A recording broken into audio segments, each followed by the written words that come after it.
What's up, everybody? How's everybody doing today? Hope everybody's enjoying your Sunday. I'm enjoying my Sunday very well. Um, Welcome to the channel. My name is Jonathan. I go by the name KleinGuy Jon. That's the name of my channel. Welcome to the chat. I see you already got Conan Man Studio here in the chat. What's up, my man? We're just shooting some words to each other. He's doing some laundry. I hear you, buddy. You know what? That reminds me. I got to do my laundry too. I got to pack it up, drop it off. I just don't have time to actually do it like I used to. Setting up for the work week like we all do, right? So it is 12 p.m. here in the northeast coast of the United States, here in Staten Island, New York. Again, my name is Jonathan. Welcome to the channel. If you don't know who I am or what I do, I'm an electrician by trade and HVAC technician as well. Certified HVAC technician. Today's topic, we're going to be talking about basically the rules of OSHA on bathroom rest break laws, or restroom break laws through OSHA. What it pertains to, does it pertain to all job sites, specific job sites? We're going to get into that. I got an article here, we can read about it. From 360training.com. They always send me emails every week on newsletters and so forth. And very important stuff, very important information about OSHA training and so forth. We're also going to talk about the importance of being certified, certifications. Certify. Getting certified is so important. All right, and we're going to get into the nitty gritty of all that. All right. I'm also going to be taking questions. I'm also going to be talking about, speaking of which, of certifications, we're going to be talking about a little bit about the HVAC trade. And those of you who are coming in as apprentices who want to start doing HVAC, you've caught an interest into it, or maybe you're good with your hands. We're going to get all into that. But the first thing I have to do, guys, is, you know what the deal is. I got to run the intro, right?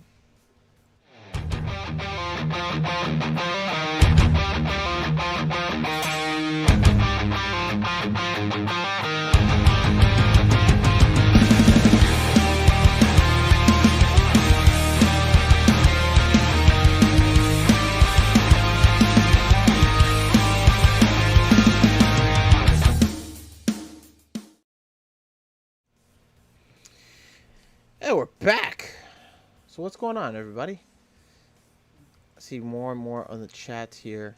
Conan Man, what are you trying to send me, bud? Let me just double check. It is 12:02.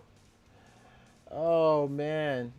Actually, you're right. I did see that wrong. It was actually 12:01 at the time. So it was 12:02. So thank you for correcting me on that. I didn't look at the time at the time, but now it's 12:03. So what does it matter? It doesn't.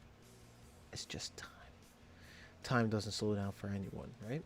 Am I right about that? Listen, if you're not new to the channel, you've been watching the channel but haven't done so yet, before you go and switch over to the video, just don't forget to subscribe. You don't want to do that. Don't forget. All right. So let's see. Okay, so I'm gonna go switch over. We're gonna go directly to the article here, and I'm gonna switch it up right now. So here it is, guys. This is from 360training.com. For those of you who don't know what 360 Training is, 360 Training, there's a website where you can get all types of certifications, depending on the industry that you work in, whether it's the food and beverage, real estate, environmental and health safety, or in construction, or even business. You can get all the skill training and business trainings you need here on the website. But check it out. It's www.360training or 360training.com. Plain and simple. Check it out. If you're looking to get your OSHA 10, OSHA 30, it's available on the website in a package deal or individual. All right, so let's get started. So topic today, before we get into all the Q&A questions today, we're going to be talking about a subject called the what are OSHA restroom break laws. So what are they? Here's an article. When you think of OSHA, you probably think of hard hats and hazard signs, not bathroom breaks. But workplace bathrooms really are an occupational health and safety matter.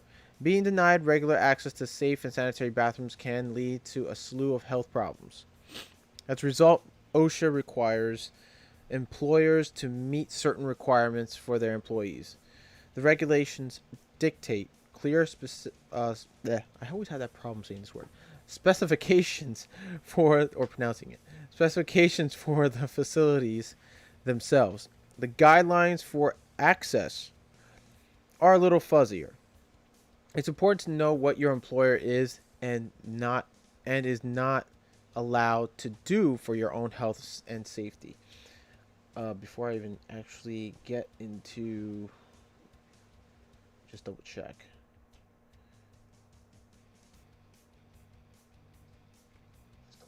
Okay, just making sure like the audio is working on the channel because I'm also reading it from my laptop. I'm gonna read all your chats here on the live, on the phone. So, because I have a different window here opening up, so I can't really see everyone's chats until I look at my phone. So, bear with me here. So, next question is, what restroom facilities do employers need to provide? OSHA requires employers to provide access to toilet and hand washing facilities to the following specifications. Bathroom facilities need to be within a quarter mile of employees, including agricultural workers. Mobile work crews need readily available transportation to a bathroom nearby less than 10 minutes. If there are 15 employees or less, they can share a single toilet facility. The number of required toilets increases from there with the number of employees. The numbers vary slightly for construction and agricultural workers. Bathrooms have to be gender segregated unless they are intended for a single person with a lock from the inside. Multi-person bathrooms, need each toilet to be in a separate compartment with a locking door and enough visual privacy. Urinals don't count as toilets. And I'm going to stop right there for a second because I've seen some disgusting things even presently now in the trade.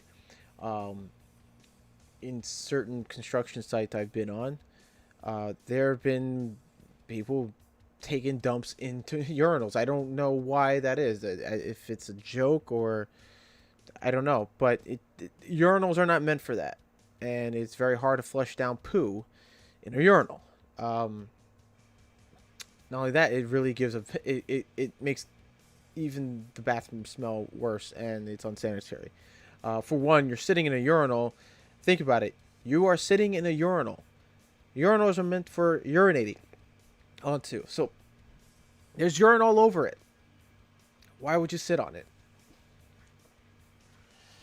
It just baffles me that there are guys who are very much, I guess, I don't know if they tripped and fell into stupid and decided, hey, it might be funny to just crap in a urinal, which is not cool. You got guys who crap on the floor next to a toilet. Like, what is that? Like, what's wrong with your aiming? You can't, or you don't understand how a toilet works. Do you do that at home? I mean, these are questions that are, it's not cool. It's not cool. And then somebody has to clean it up, and other people are using it. So, yeah. Bear in mind, if you're going to use the toilet, learn how to use the toilet. If you don't know and you've been living in a forest or in a cave, find someone you know that knows how to use the toilet then. I don't understand the concept of why guys on the job site want to think it's funny that you're going to poop on the floor next to a toilet or poop in the urinal. It's it could be funny, but at the same time, think about it, it's kind of disgusting. It really is disgusting. So bear that in mind, like how stupid you are to be doing that. Let's continue. In male-only bathrooms, they can be added as long as the number of actual toilets doesn't fall below 2/3 the minimum. There need to be hand washing facilities, maintained in a sanitary condition. And employers need to supply running water, soap, and towels or hand dryers. Okay, so that's another thing about certain jobs I've been on, and I live in New York City, within the five boroughs. Um, I've been in job sites in Manhattan, and I'm sorry if I'm calling out. I'm not going to call out names. I'm just saying I'm going to call out contractors, employers in general. Every bathroom or restroom I've been in has no soap, no towels, no toilet paper.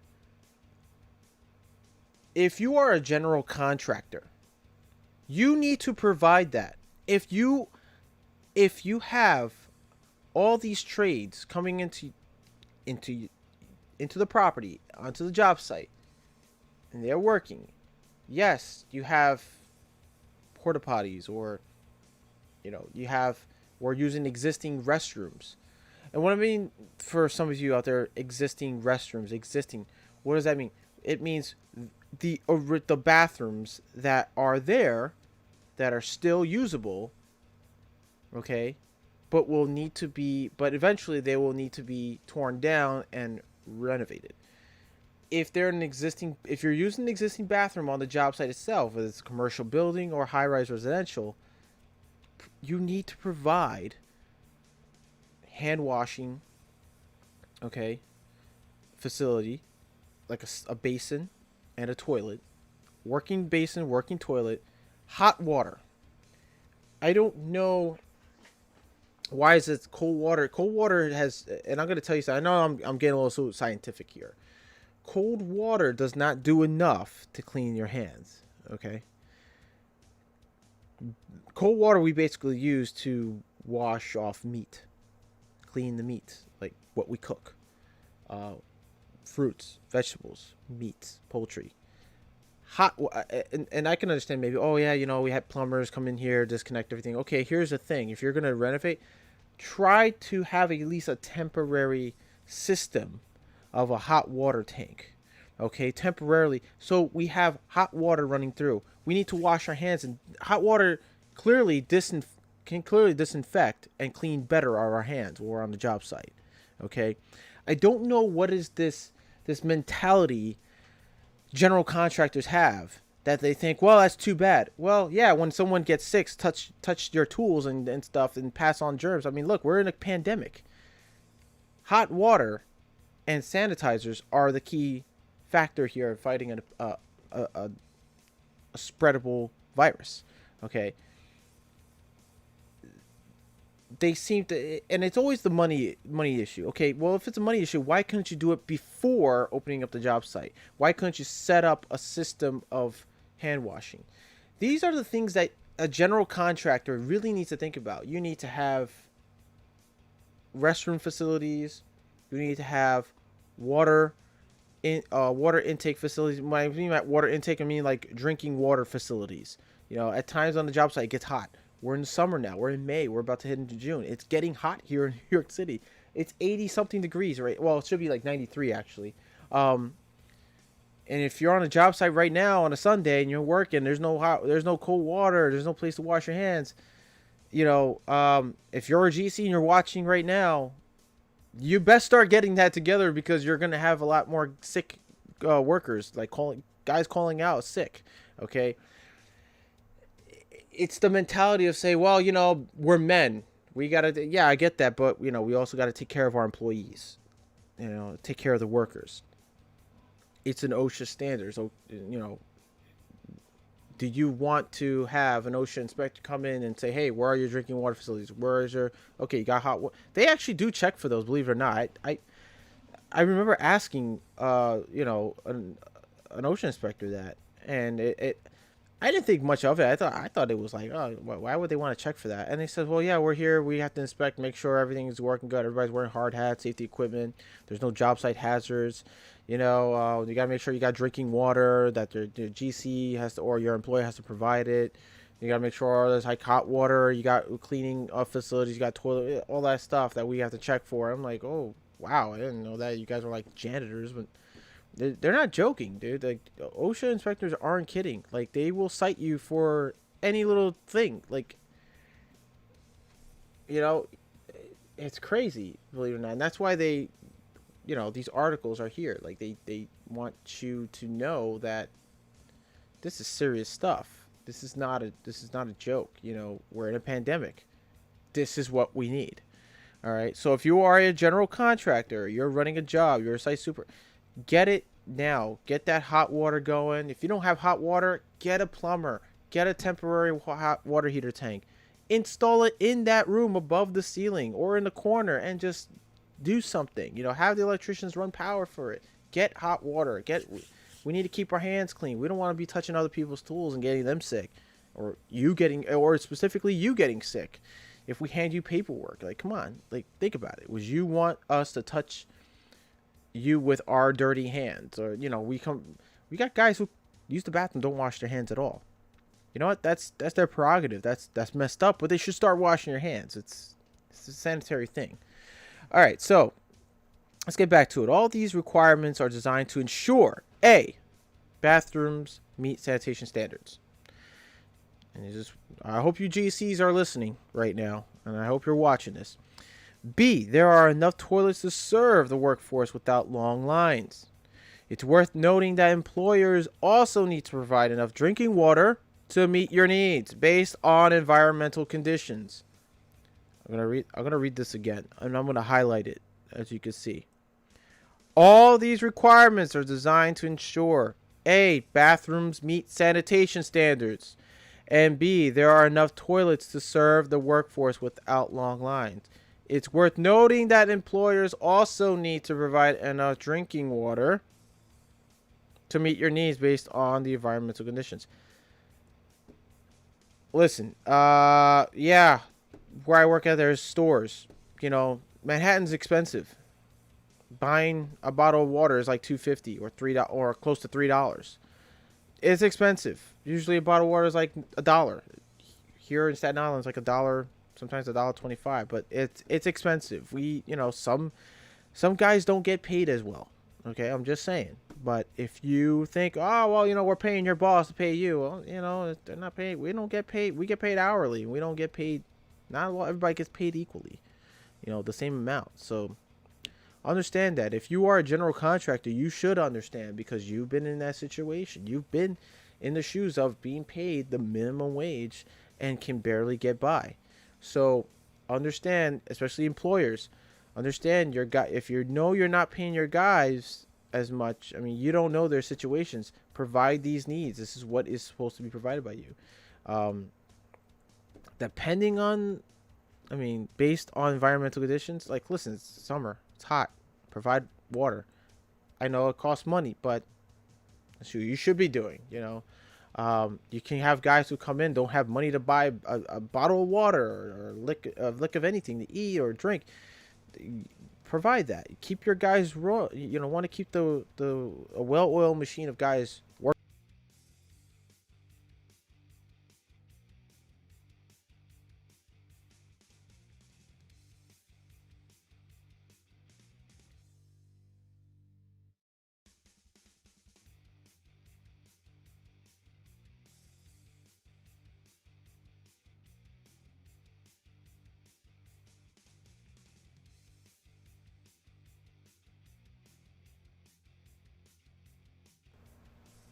Okay.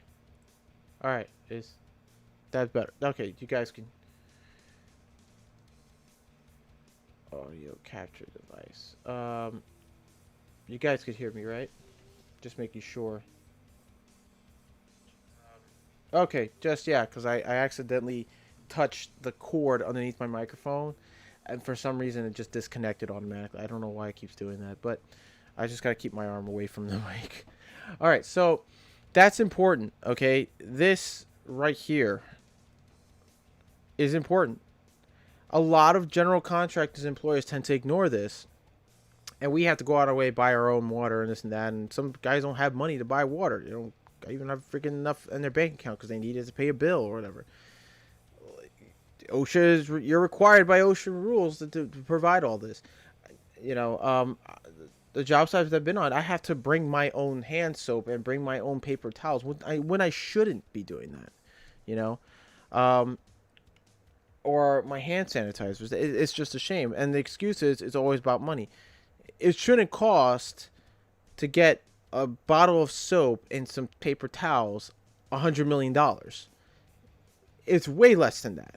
It's way less than material, job site materials. Okay, just get it. Okay, you want to keep people working. You want to get things done. Get it. That's it. I don't know how hard it is. Just get it. Do you want to get a fine? Yes or no? No. Go get it. And please get hot water. I'm tired of this cold water crap, especially in the winter. Who washes their hands in a job site with freezing cold, and you're washing your hands with cold water? Cold water does nothing to disinfect it. The soap does very little. It needs the hot water to help disinfect, to clean out your hands, to clean out the germs and bacteria. Soap just doesn't cut it alone. You need high temperature water, liquid, to get rid of that. It's science, people. Jeez, I'm sorry if I'm getting a little carried away, but it's science. It's just don't play stupid. Don't be stupid about it. I'm the type that every time I use the bathroom, I always use the bathroom, wash your hands. Doesn't matter if you do number 1, number 2, or if you're throwing up, wash your hands. I live by that. Let me just go to the chats real quick before we continue on. I'm going to just go to the chats really quick here. Hey, my mom's here. I can't stay on. Have to go out. Have a good session. I love you. Oh, thanks, Mom. Love you too. Cool, man. Saying hi to my mom. Well, now you're those things onto your taxes. If your employer doesn't supply you can buy and file it. Oh, you don't think I do that? I do that all the time. That's the thing. When you request, and a lot of employers tend to a lot of contractors don't listen to their employees. They didn't do that. They'll order and say, well, they come up with an excuse. Okay, well, I'm gonna put it under my taxes and whatever. It's ridiculous. Like, just do your due diligence as a contractor. Your responsibility, as you are a contractor, your responsibility is to make sure job safety as well with your crew and everyone around it, as well as getting the job done and showing good quality work and not get fined. Okay, this can lead to some fines. I believe it or not. You may not think so, but it will. All right. Or picking your nose. Yeah, touch the cord, likely store. Oh man, that's a good one. So yeah, that's it's important. It's hygiene, okay, on the job site. All right, so let's continue. What restrictions can employers place on bathroom access? Let's find out. OSHA requires employers to allow employees prompt access to the bathroom facilities. So far, the agency has refused to issue specific and measurable minimums, like employees must have access to the bathroom every X amount of hours for at least of X amount of minutes. Bathroom needs vary by individual and health conditions. Understand that. Bathroom needs are varied by individuals and health conditions. Not everybody's the same. Not everybody's urinary or digestive tract and is the same. Like, we'd all, yeah, sure, we all eat at the same time, but some of us digest faster than others. It is what it is. We didn't design our bodies that way. It just happened. Sorry. So it would be impossible to set fair and healthy minimums that work for everyone. A practical break schedule also varies from job to job. Restrictions on bathroom use allowed, but must be reasonable and may not cause extended delays. Basically, they've said that reasonable restrictions won't keep you from using the bathroom when you need to. OSHA also says, here it is, employers can't deny you the ability to use the restroom when you need to, even if your job is essential. Though usage may come with consequences, more on this below. If you have a medical condition that makes you need the bathroom more frequently, employers need to be flexible. Okay, if you have IBS, if you're an individual that has IBS, then yes, that's that's something you need to, speak to your employer, and the employer must understand your condition and let you do your business. All right. Sometimes you can't, people can't control IBS. It just happens. You know, that's what it is. Women and older individuals typically use the bathroom more frequently, and employers should take that into consideration. True. The question of whether a policy is reasonable often gets decided in court. Oh boy, we're really gonna take bathroom breaks to court now. Funny. Here are a few examples of restrictions that OSHA or the courts have already decided your employer is allowed to enforce. Employers can require you to wait for a coworker to replace you at workstations that require constant coverage, like assembly lines, bus drivers, and cashiers. If you don't ask for relief before abandoning your station, they can justifiably terminate you. Well, right, that makes sense.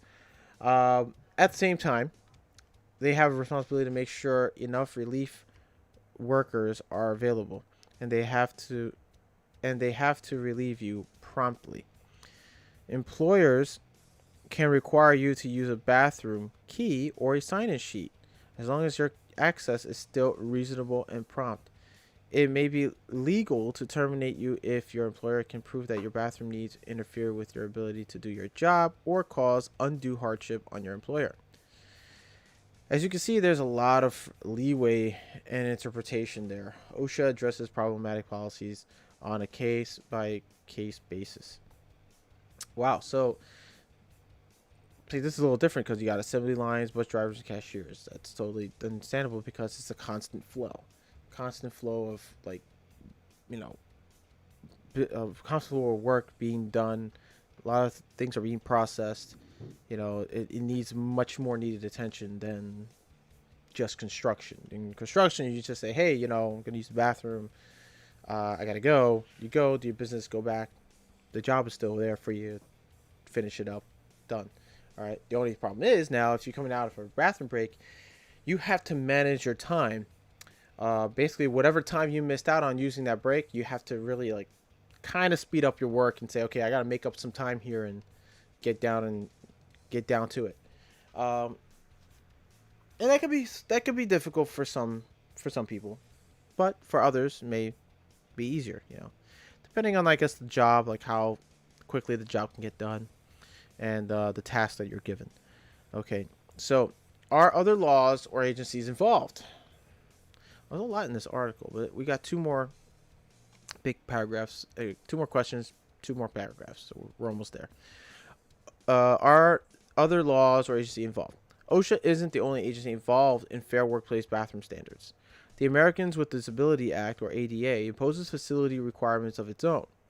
It also requires reasonable accommodation of employees with disabilities and medical condition, which typically includes extended or frequent bathroom breaks where needed.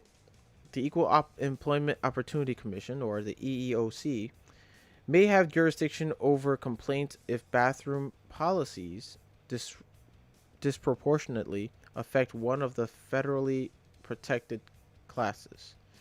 For bathroom policy, this is often sex, gender identity, and or age over 40.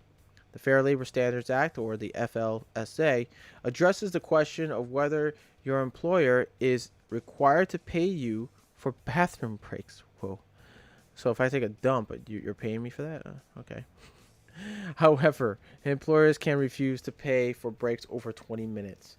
And finally, state laws can have an impact on any of the above. So what if my employer is violating OSHA standards? Here's the question, and we're going to get the answer to. If your employer is violating any OSHA standards, OSHA recommends you discuss your concerns with your employer first. However, that step isn't required before you file an anonymous safety health complaint, or the SHC form. I think that's what it's called, that I was told. For bathroom policies, it may be worthwhile to go. Sorry guys. Maybe worthwhile to go through other relevant agencies in addition, or instead, for a faster response. Your employer also isn't allowed to retaliate against you for either raising a health and safety concern with them or filing an OSHA complaint. Retaliation includes suspending or firing you, laying you off, or reducing your pay or hours. Yikes. If they take any of those actions against you, you can file a whistleblower complaint with OSHA within 30 days. Knowing your rights is the first step to keeping them. Employers are obligated to give their employees ready and hygienic access to bathroom facilities because denying access can be a health risk. And if your employer isn't living up to this standard reasonably, then you have the right to accept change. For online training, try our courses on OSHA 10, OSHA 30, and more. So that's it. Are there any questions to this article that you guys have any concerns about as of right now? You should put the material like that in the quote. Yo, what's up, Ron? Teal Vision says Tatiana says don't yawn, it makes her sleepy. Sorry. Jeez, my channel, man. I can yawn if I want, but no, I'm just kidding. Yeah, but I yawn because I just yawn. Sorry if it makes you sleepy. Sorry. I won't do it again. Oh man, I am waiting on a delivery. Good. My filters are coming in today. Awesome. All right. So, any questions you guys have on the restroom break laws from OSHA? Any at all? Let me know. You should put materials like that in the quote. Yeah, that's weird.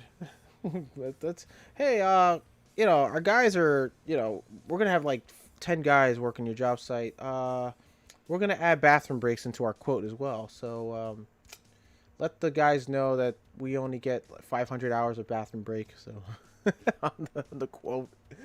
Oh man, that would be that would be a crazy proposal. That would be like a really crazy written proposal. You got the GC looking at it like, wait, you need 500 hours worth of bathroom break? Can I use the toilet, boss? Hey, boss, am I still getting paid for, taking a piss in the toilet, like, for like a minute? Is that overtime? Hey, boss, I forgot to clock out. I was taking a dump. Do I get overtime for that? Oh, man. Gosh, you would be surprised the guys in this industry would try to the lengths they would go to get overtime, and their excuse would be a restroom. Like, oh yeah, I was taking a dump. Like, I couldn't clock out, and am I gonna get overtime? Like, oh, by the way, after I saw some extension cords, so I just I had to wrap them up. Like, they could just literally lie and say that. It's like, so yeah, I worked after I used the bathroom, and yeah, that's overtime, right? That's. I've heard guys do that one on my HVAC days. It was like, what? Really? Wow. Okay. But anyway, any questions at all for this article? I mean, if you guys don't have questions now, you want to like ask me later, you can go and type it in. Email me your questions or any concerns. My email is in the description box down below. If you want to leave it in the comments, in the comment section, just leave it in the comment section down below. All right. And I'll answer it. I'll see if I can answer as soon as possible or to whatever best of my knowledge I have on that. Okay. So next topic. Looks like there's not a lot of people reviewing, but that's okay. Next topic is for now because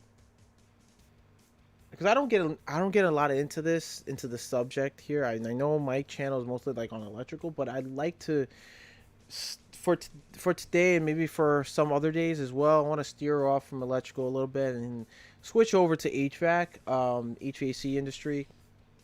Now I've been in the HVAC industry for only like 3.5 years, almost 4 years. And during that time, I learned a lot during that time, but not enough. I'm gonna be honest. I'm not gonna sugarcoat like how much I know. Um, I in that trade, I steered more towards residential air conditioning.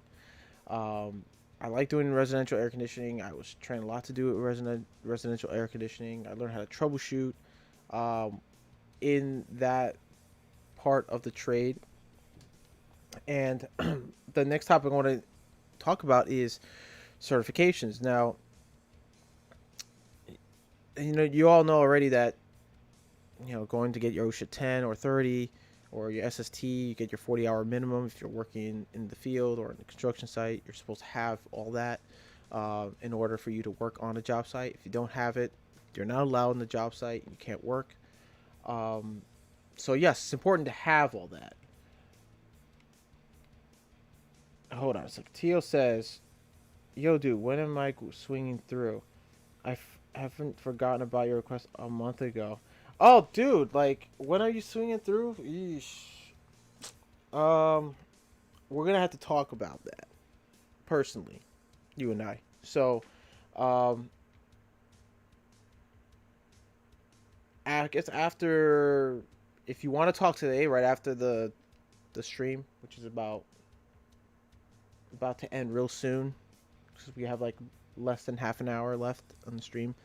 Um, I can extend it to another hour. I don't mind by that, but um, yeah, what the hell? Why the hell is we extend it for another hour? Because there's going to be a lot more explanation about certifications, qualifications, stuff like that here.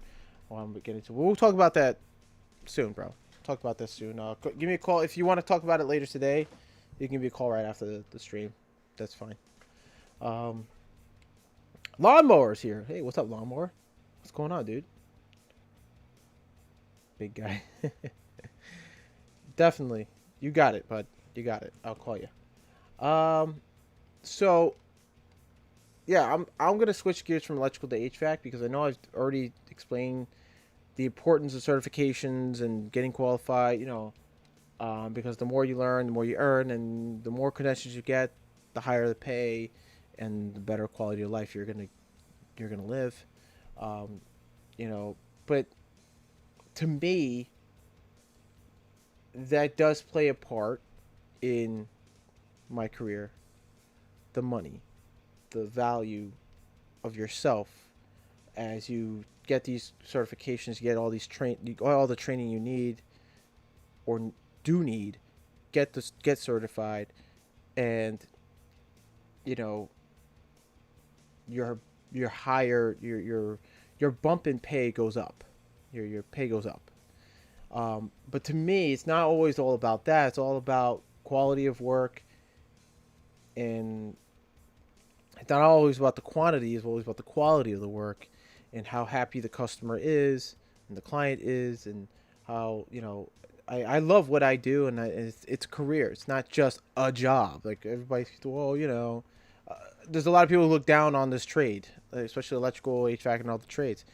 You know, and what I mean by people looking down, I mean I worked in people's homes, like wealthy people's homes, and they look down on you, and when you when I would tell them, hey, listen, this needs a new part, this needs to get replaced, they would always tell me how much, and I do the research for them, and I tell them, yeah, this is going to take me a second visit, so I have to charge for the second visit, and they would usually refuse to pay, and they get all this really nasty about it, and they'll tell you like I've had wealthy clientele tell me client or customers tell me in my face, well, I get paid all this money, I make 6, 8, 10 figures more money than you could possibly imagine, why do like they basically just insult me because they feel entitled to say these things that they live in a nice place and they want to just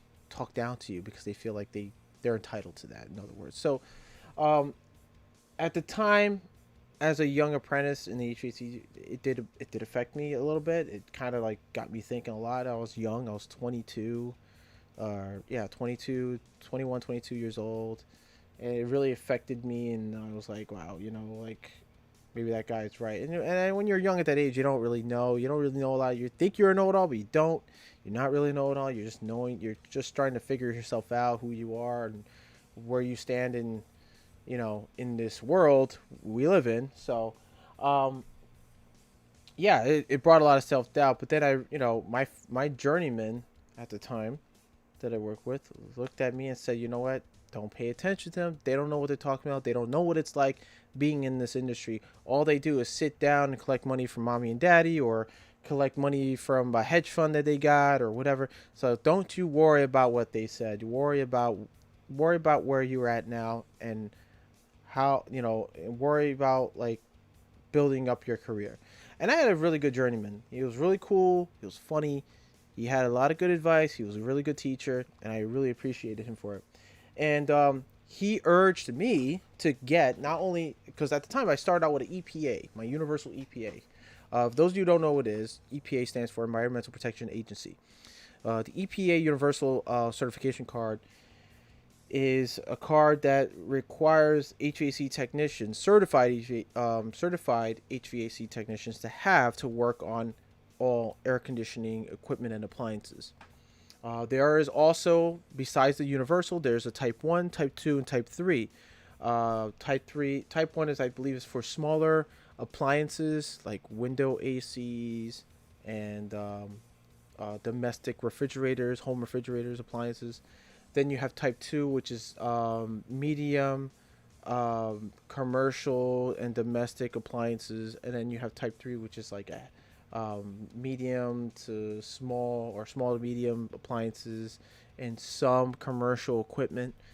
And then if you pass type 1, 2, and 3 on the test, you will get the core section. You get the entire universal, meaning you can work on all commercial and residential air conditioning equipment. And that's what I have. But yeah, he came to me and said, John, you should start working on getting your 410A certification and your PM certification. And I said, what the heck is? I know what 410A is. It's a refrigerant, refrigerant that's going to replace R22 and so forth. But you really need a certification. He's like, yeah, because 410A has different pressures than R22, and you need to learn how it operates and how to handle, how to recover, how to do triple evacuations when it comes to 410A systems. So I did that. He gave me this website, and I'm going to show you right now what it is. Let me switch over here. I lost the mouse there. And the website he referred me to was Mainstream Engineering. But to get your certification, but they call it also Quick Products by Mainstream Engineering. And this is the website he had referred to me to go get my 410A certification and my PM Tech certification. And PM Tech is a preventive maintenance certification. And what that is basically you're qualified, you're certified to do preventative maintenance work. Check filters, make sure blowers are running correctly, check to make the compressor the unit has operating pressure, standing pressures, all these things. You want to make sure strainers are cleaned and not dirty. All this preventative maintenance to make sure that after the long winter season, or short winter season depending on where you live, you're able to make sure the air conditioning system or equipment is operable for the summer. You're able to check the coils and make sure, okay, yeah, you're going to make a little checklist and say, okay, this needs to be cleaned, that needs to be changed, filters got to get changed out, you got to order the size. All these things, this qualifies you to make sure everything runs smoothly before the AC season starts. You also got your 410A certification. I have these cards, and I've had them for a long time. They don't expire, by the way. But if you are an HVAC tech, apprentice, or you're in school, or if either you're in school or you're just coming in to a company, learning from a journeyman in his van, doing service calls with him, this is a good time to start really investing in your education and learning this trade by getting yourself qualified and certified.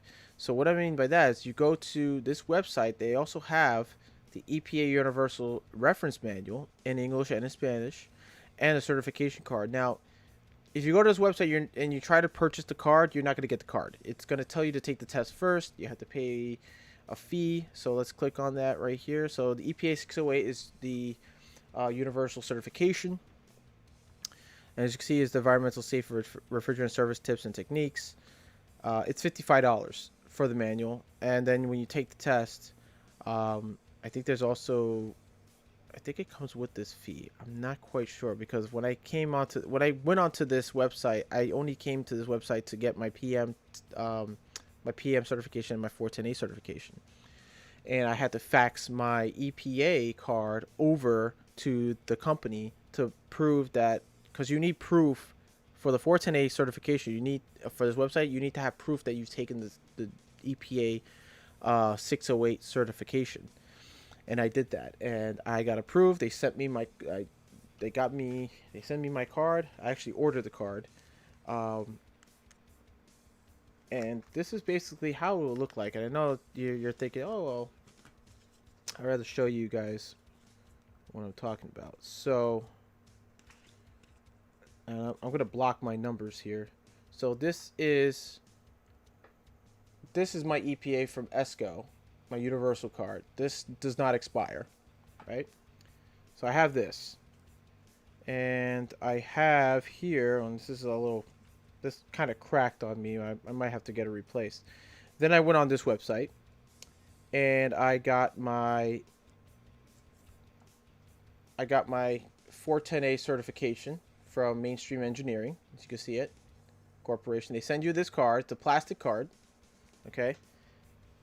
Looks like that, right? And I also got the preventative maintenance technician certification as well, okay? Looks just like this, all right? They don't expire, all right? So that's the good thing about these certifications. They don't expire. You don't have to retake the test. You know, you go on this website, you register. They're gonna ask you for your social, your where you live and stuff, and it's all secure. It's a secure website. And they're also gonna ask you on the website if you have taken the EPA certification, the universal certification test after 2017. It is required by the EPA to publicly put out your certification, meaning that they're going to publicly put your name in the list in the public and show to the public that you are a certified EPA technician. Okay. Me, of course, I don't have to. I took mine back in 2009. That was a long time ago, and it's still great. It's still good. I have an option whether I want to or not. They require you to do it. I mean, you still have an option, but it's best to be required to do that, so that way you're in, you know, the public sees that, okay, you're certified. They trust that you can do the job and whatever. And it's for insurance reasons as well. So me, I have an option if I want to or not, but I think they give you that option here. So here's the website. Let's get to it. You could take your EPA 608 certification. They even have the 609 certification. This is the MVAC test, how they call it. I think it's called the MVAC test. 609 basically deals with motor vehicle air conditioning. So you have to be certified to work on motor vehicle air conditioning equipment. The only thing you don't have to be certified is charging with, I believe, is R134A refrigerant. You don't necessarily need to be having a certification. Now, if I'm correct on this, if I remember correctly, R12, you have to be certified because it's different operating pressures. R12 or CFC12 is still in some motor vehicles, like from the, I believe it's from the 1960s, between 1960s and the or the mid 1990s, vehicles have R12 refrigerant, which requires certification. You need to get certified to work. When what I mean is that some or most refrigerants, or freon, we call it in the trade, have different operating pressures and temperatures, and we have to be certified for these types of refrigerant to safely handle and operate with them as well, and understand how they work and what pressures we need to calibrate on systems, and how much, or basically what I'm saying is how much can an air conditioning unit take of pressure and temperature. We have to make sure they operate normally under those pressure temperature readings.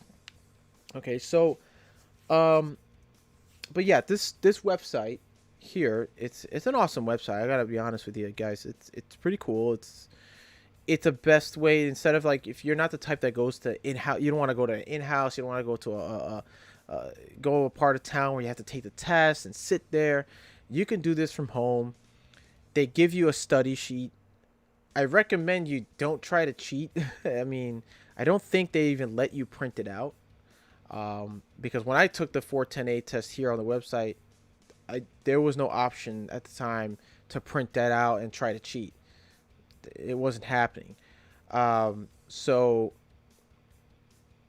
the test is proctored online, of course. They have someone watching how you're doing the test and so forth. Basically the same way like an OSHA exam. And then it also gives you your score after you take the test. It's gonna score. It'll tell your results instantly. It'll tell you if you passed or not. Now, if you did not take your EPA 608 certification here on the website, you, like me, I didn't take it on this website. I took it when I was in trade school. I actually took this test twice. The first time was free, and I passed type 1, the core part of the test, type 1 and type 2, and I didn't pass type 3. I came back in July. I took the test in May, came back in July to retake only that part of the test, the type 3. When I went to trade school, that's how, I don't know how it is now.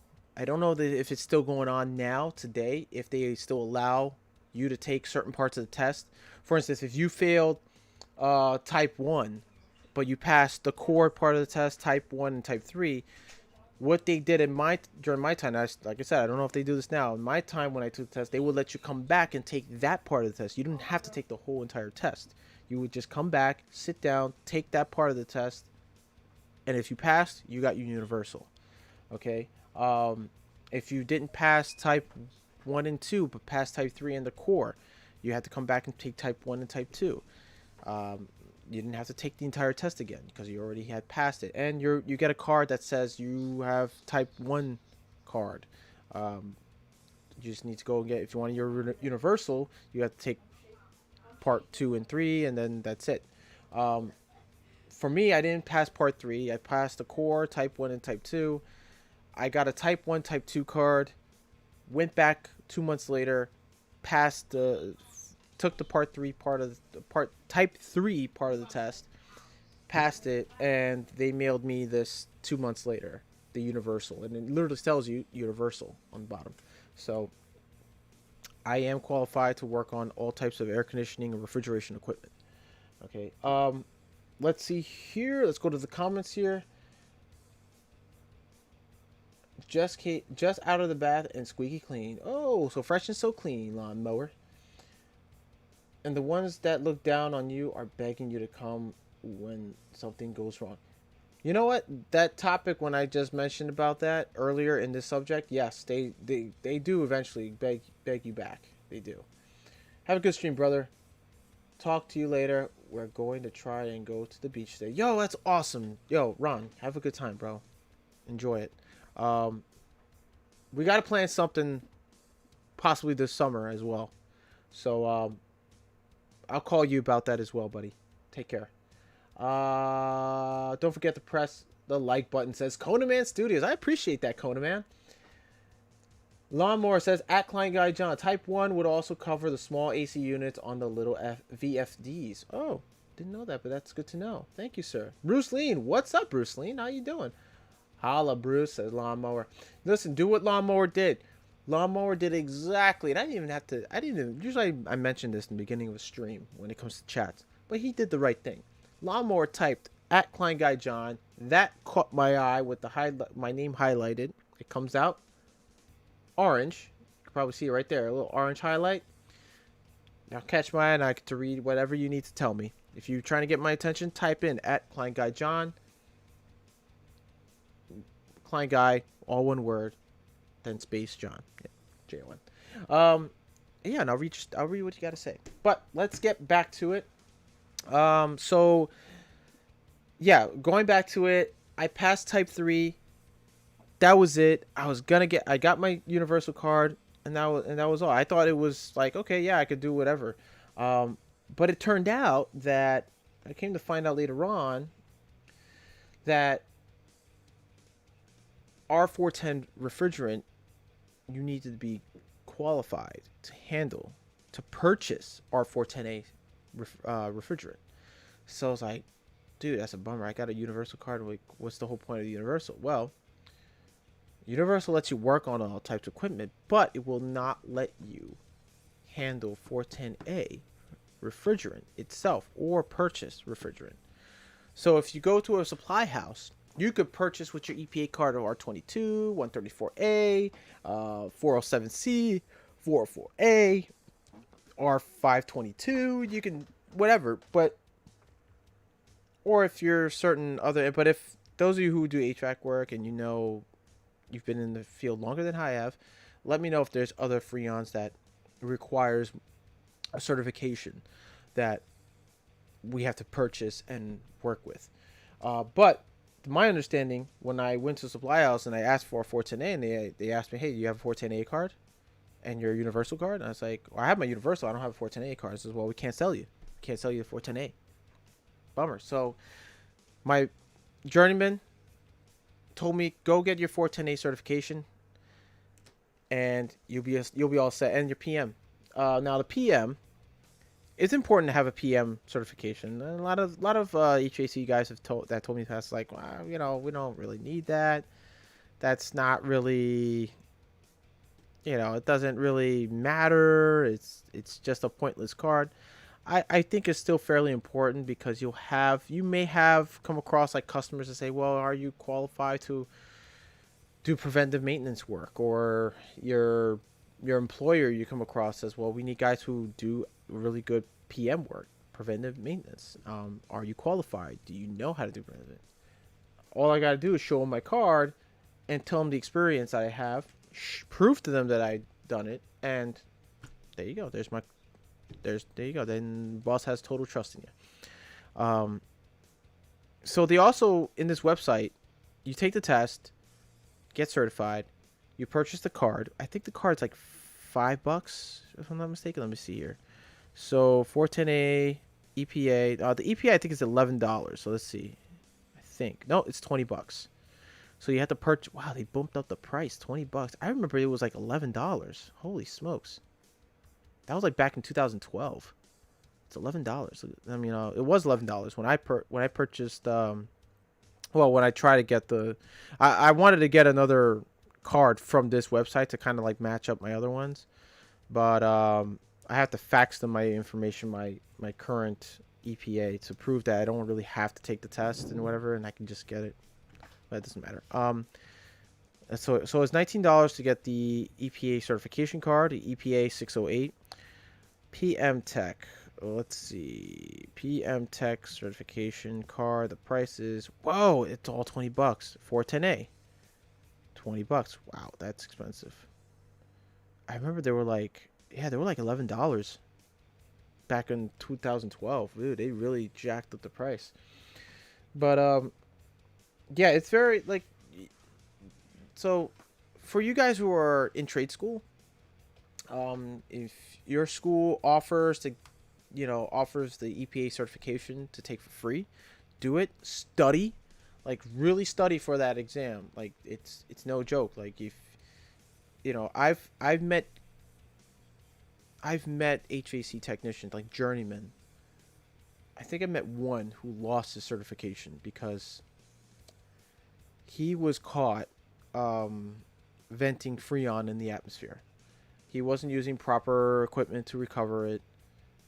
What he would do is he would just like take a bucket of cold water, like a Home Depot bucket of cold water, put the yellow hose, charging hose, into the bucket, and vent out the Freon to trap it in the water. And in reality, when you do that, and it wasn't 410A, it was like, or it was R22. So you put R22 in cold water, it freezes up and it starts to show vapors and it gets into the atmosphere. You're not supposed to do that. That's not the proper way of, doing things, like recovering Freon. What you do is you have a recovery tank, you have a recovery machine, and you make the proper connections and you properly recover the Freon. Okay. And then you do whatever repairs you have to do. Understand something, you apprentices, and I want to give fair warning. When you do, either you're coming out of school or you're studying to take the EPA certification, you want to get your universal certification, do not take it lightly, okay? Do not take advantage of this card to the point where you think you can do whatever you want with Freon. That's not it. I know you guys are starting out. You don't have the proper tools and equipment to recover Freon. Do not take on any side work. Now, any side work that deals with Freon leaking out of someone's residential air conditioning equipment or a ductless system, do not take any chance of doing it on your own without proper equipment. Do not even try to say, oh yeah, I can recover the unit and use the whole bucket of water method. That's not proper. Because what this guy did, he vented it, vapors got in the air as well, he was venting still, and he would take the whatever's left of the water mixed with the Freon and dump it in sewer streets, which it was illegal. By all means, it was totally illegal. And I believe somebody on the street took a picture of him, or I think it was the customer that took. I don't remember who, but someone took a photo of him doing that, or a couple of people took a photo of doing that from like the windows or whatever. And I guess they looked at him. They looked up, refrigeration and whatever, and they saw what he was doing. They figured out, oh, he was doing illegal. I'm gonna call him because I know what company he works for. And they called it. They called the company, and then they had to fire him, and they got a fine or whatever like that. So something went down. And then he also got his EPA card revoked. I think a couple of months later, he got caught doing it again, but this time like red-handed, and he got his EPA card revoked, and he had to pay a heavy fine.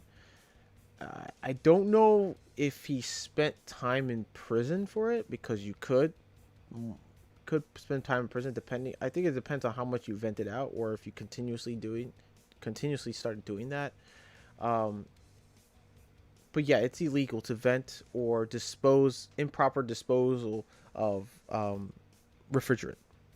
Okay, so if you are starting out and you're trying to take up side jobs, don't. You don't have the equipment for it. You don't have proper equipment. You don't have the proper tool. Don't do it. If it's something for a thermostat or a filter, to change out a filter or clean a coil, by all means, go right ahead. But if you don't know how to clean the coil off a condenser unit or an indoor evaporator coil unit, don't do it either. Ask questions. Get properly trained. Okay, because just because you're coming into the trade and you studied in the books of it and you get certified, you get all these qualifications, but you don't know how to do it hands-on, it becomes a problem on your end, because now you have to go through the process of being trained, which is a good thing. You need to get trained. Every technician needs to get trained. An upcoming HVAC technician must be trained 100%, and I'm with that. But don't go to a customer's home. You don't have a business of your own. You're doing side work.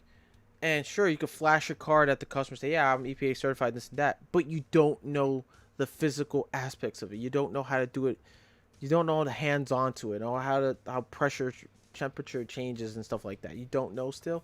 Don't do it. Don't sit there and start calling your buddy who's an HVAC technician and walk you through it on the phone. It's not gonna happen.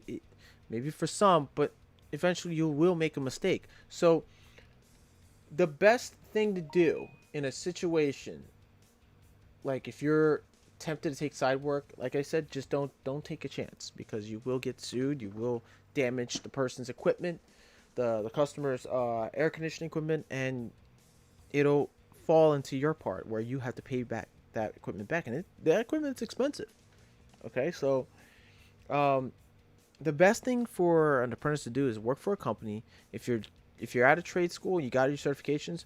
Now it's time to learn the trade, like literally physically learn it. Okay, if you're coming off the street, you're learning it physically. You're learning the hands-on stuff first.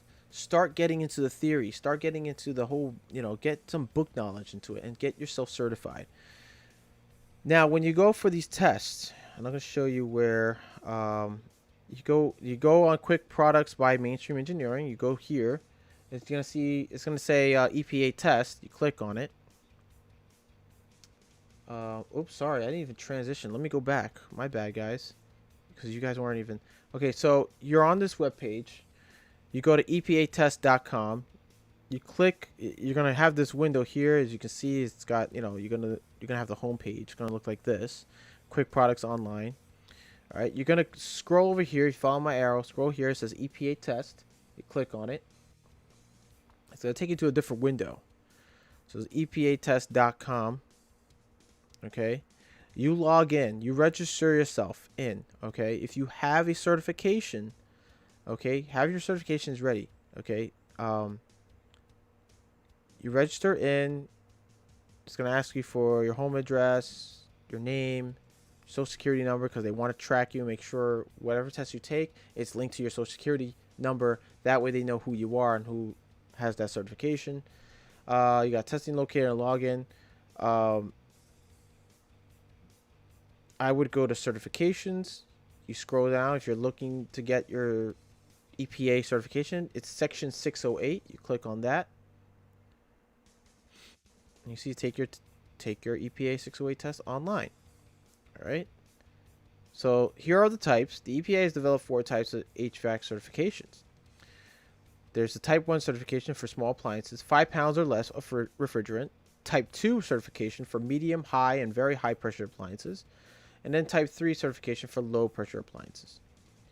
Universal certification for anyone who possesses Type 1, Type 2, and Type 3 certification. So basically, if you pass all 3 of these guys here, you will get the universal certification, and you can work on all of it. Okay. Now, this test will not help you purchase 410A. If you want to get your 410A, you're going to have to take your 410A, the HFC 410A handling, use, and recovery certification card. Okay. All right. So that'll let you purchase and handle and operate 410A systems as well. So these are it. This is the mainstream offers free study materials for Type 1 open book certification online. So it only offers the Type 1. It's for free. You can download this manual, and as you can see, I click on it. And here it is. Environmental safe refrigerant. This is only giving you Type 1, though. Understand, this is not Type 2, not Type 3. It's only giving you Type 1 to study on. You could take just a Type 1, pass it, and have a Type 1 certification. That's fine, but it doesn't mean you can work on all equipment. It's only telling you you can only work on Type 1 systems, which is 5 pounds or less. Okay. Any system that's 5 pounds or less, as you can see here, it says Type 1 certification. I'm going to highlight it here so that you guys, I'm trying to drill it to you apprentices' head here. If you're an apprentice, you're looking, pay attention. So this Type 1 can only work on small appliances, 5 pounds or less of refrigerant. You cannot use Type 1, okay, I repeat, to work on Type 2, Type 3 equipment. You're not going to understand how that works. You're not going to understand operating temperature and pressures of a system. Okay, that's medium, high, or very high pressure systems or low pressure systems. Okay, so it's gonna give you the type. It's gonna give you the type 1. All right, tips and techniques for type 1 HVACR technicians. You have about 148 pages. You got an introduction, you got ozone depletion. It's a study guide. Okay, so to help you take your 410A, I mean your type 1 course. So you see here, there is no type 2 or type 3. It's a type 1 small appliance certification. Okay, and these are the table of contents, the appendix. Now, if you're looking to get into type 2, I believe we have here somewhere systems, type 1, type 2, type 3, and universal certification. Okay. There's type 2. So type 2 is high pressure appliances, residential home, outdoor condenser unit. Type 1 is servicing small appliance, your domestic refrigerator. I am qualified, certified to work on my own home refrigerator if I want it. Well, technically it's not really mine, it's my landlord's. But if a problem arises where, let's say, the freezer just keeps freezing, like I get blocks of ice.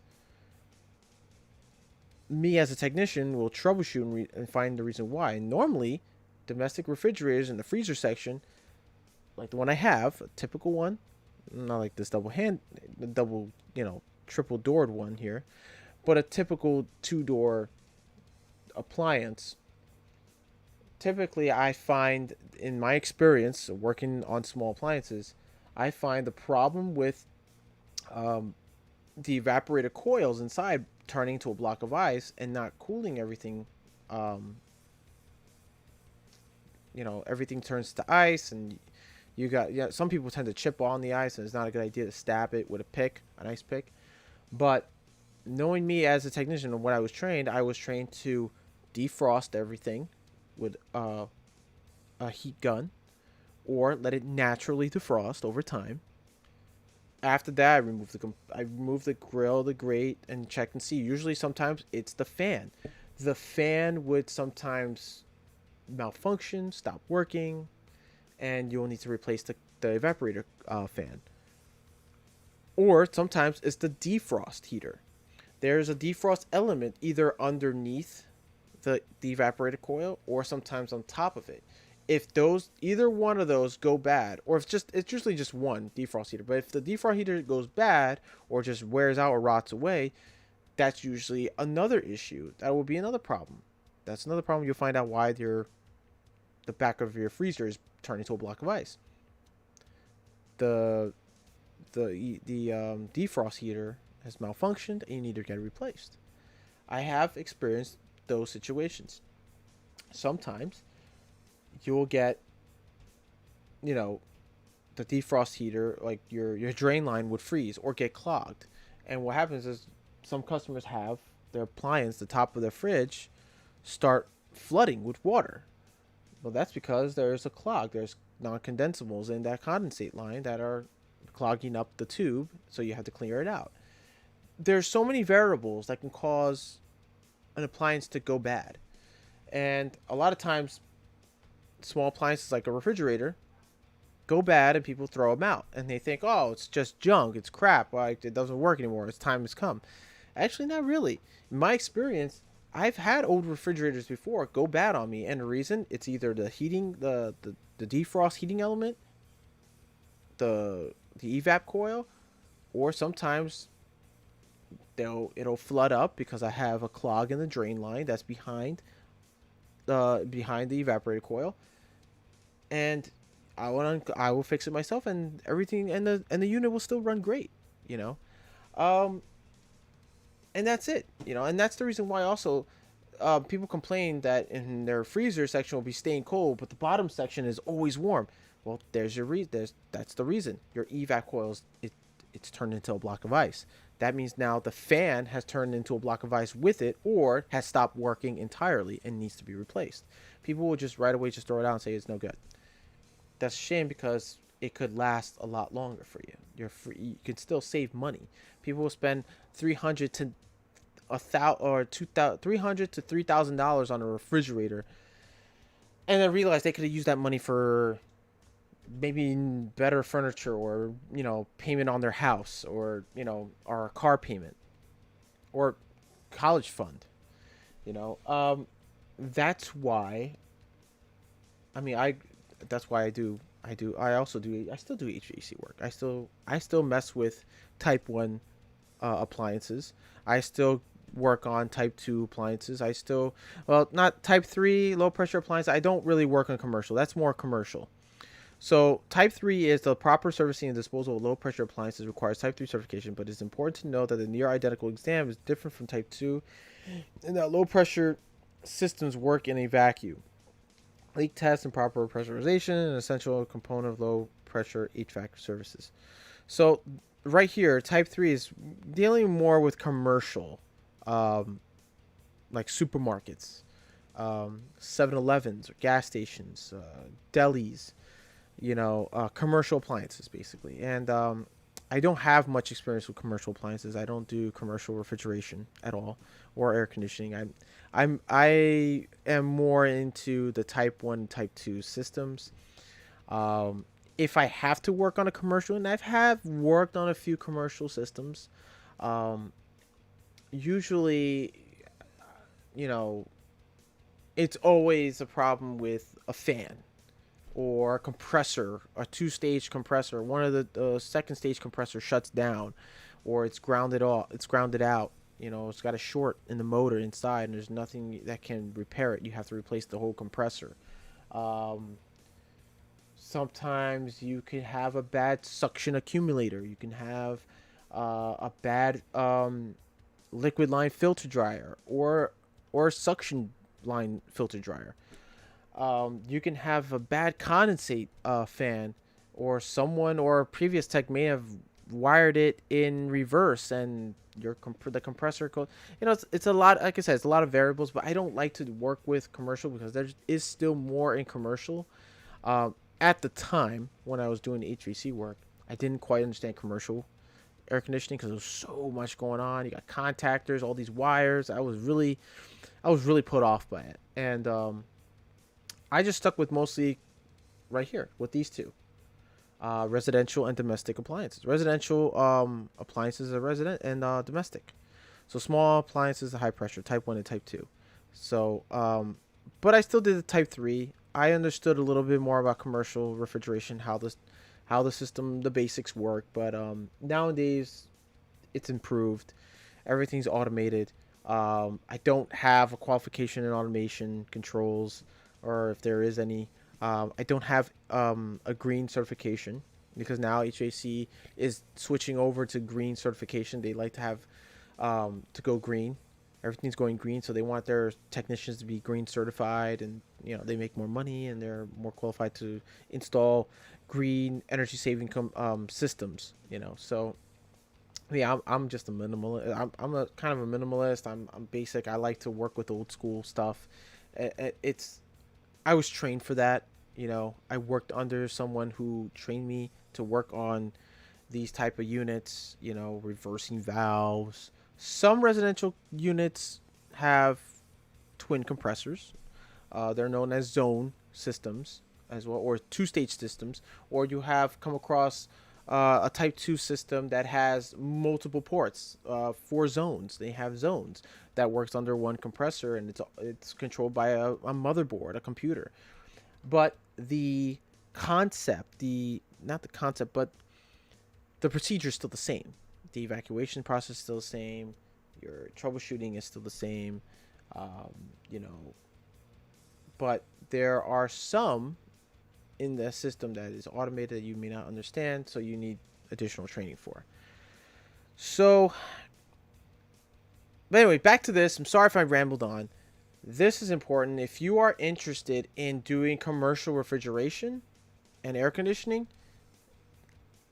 I would say go with you're more, or say, a Type 2 and Type 3. Um, if you strictly just want to do residential and you don't want your universal card, I don't know. There's some guys who are like that. They just, I don't want to do appliances, small appliances or low pressure. I just want to do residential air conditioning. They will just take the Type 2, pass it, and then that's it. They'll just settle with the Type 2. They won't even bother with the universal. But here's the problem. Here's the thing here. When you have your EPA card, there are certain things you can purchase at a supply house. I mean, I remember when I first got it, I had a type 1 and Type 2. I was only allowed to purchase, at the time, I believe, I wasn't allowed to purchase any Freon or refrigerant. I was only allowed to purchase, like, components or, yeah, pretty much it. I think that's what it was at the time. So I think probably things have changed now, and I can probably be more free to get it. But, they would tell me, 3 locations tell me, and there were 3 different companies tell me, yeah, I can't let you buy R22. You need a universal certification to buy refrigerant.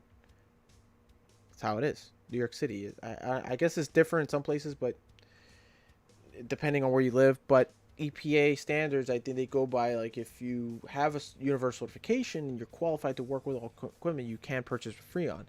Only if you don't, and you cannot purchase 410A unless you have a 410A certification. And I made it my business to do that. So here's an explanation. Says here about the core section. Now, the core section is the environmental impacts, refrigerant types, purposes, and more. So that's the first part of the test right here. After you take this is like the easiest part of the test. I mean, you should pass this with no problem. Once you pass through that, you will start off with Type 1 first in the test. After that, they'll give you Type 2, and then after that is Type 3. There is no universal certification test. It's just a certification. If you pass all 4 of these, you will get your universal certification. If you don't pass the core section, and I believe back when I was in school, and that was in 2009, I was told by my instructors that if you don't pass the core section, but you pass Type 1, Type 2, and Type 3, it doesn't count. Like, you have to come back, retake everything. Okay. The core section is the basics. Things that you should know if you are in school, things that you were taught in school that you should know. Like the law, like the laws of the de minimis, the process of de minimis, the EPA standards. You know, they're gonna ask you questions like, is it dangerous to vent Freon in the atmosphere? Yes. You know, which type of type of Freon is R22? What is it? A HFC? Is it HCFC? Is it a CFC? Compound. These are compounds, basically, what they are made of. So it's going to tell you all those basic stuff. And then if you pass that, if you go through that and you pass it, then you can take these Type 1, Type 2. If you pass the core, Type 1, Type 2, but you don't pass Type 3, you only get Type 1, Type 2 certification. If you pass Type 2, Type 3, and you don't pass Type 1, you only get Type 2, Type 3 certification. If you pass Type 3 and Type 1 but don't get Type 2, you only get Type 1 and Type 3. You're only allowed to work on Type 1 and Type 3 equipment.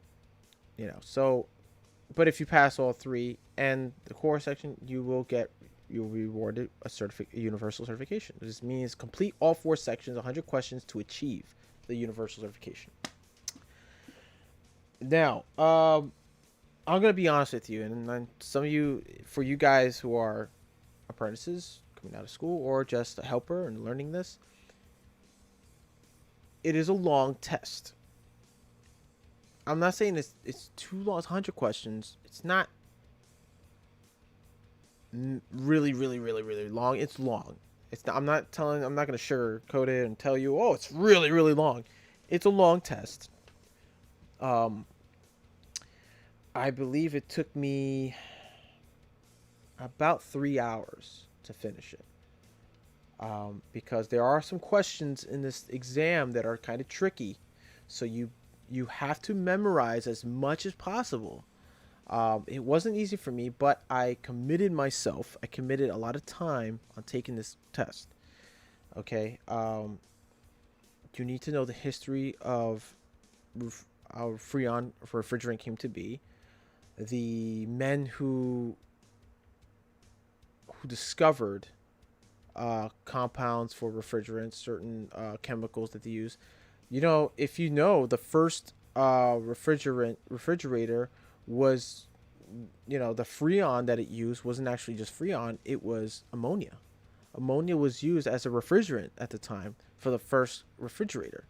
Um, and it was, I believe it was, his name was Willis Carrier, the company Carrier. It's a very popular company out there in here in the all over the United States, I believe. Carrier is huge. It's a huge company. Willis Carrier was the first, I believe he was the first to create the first refrigerator by using ammonia as a freon. I can't remember what type it was called. I think it was called CCF6 something. I can't really remember. I mean, we can probably Google it now. It's been a long time. Um, we could probably Google that. Let's see. Willis Carrier. I think his name was Willis Carrier. I could have gotten his name wrong. Oh, here he is. Willis, American engineer, Willis Carrier. Before the invention of modern air conditioning, hot, steamy weather often meant lost workdays and sleepless nights. On July 17, 1902, Willis Haviland Carrier, hold on, invented the first electrical air conditioning unit in 1902. So he died in October 7, 1950, here in New York. He was from New York. He died in Manhattan. Modern air conditioning, heating, and ventilating, and more. Okay, so you also got these other inventors as well in air conditioning and engineering. You got Frederick McKinley Jones, Frederick Air. Bartholomew Thimonier. Never heard of really these guys before, but I learned about Willis Carrier. He invented the first air conditioning or refrigerator, actually. But that concept also created the first air conditioning system. Let's see here. The first refrigerator. Let's see. Why did Willis Carrier invent the AC?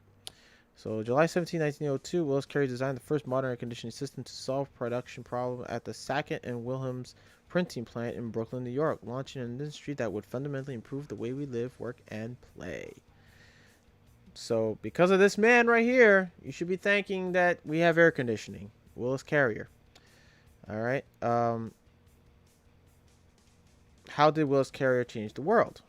Is Willis Carrier black? Who did Willis Carrier marry? Where did Willis Carrier die? When did he die? Who invented the AC? Where did Willis Carrier live? All right. So there's a Wikipedia about him as well. You could read up on him. Look him up. Willis Carrier.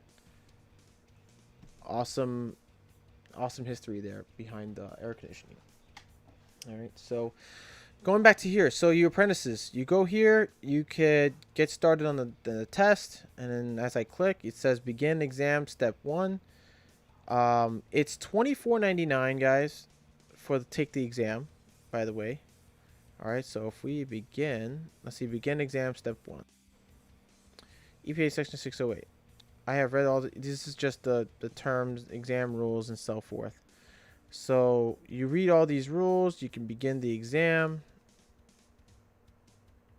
Welcome to the new EPA test. You have to register, and it'll probably tell you to register. You register, and you start the exam. Now, the course is, and let me look it up. I think it was $24.95 to take this course. Oh, actually, let's go back here. All right, guys. I think that's how much it would cost. Nope.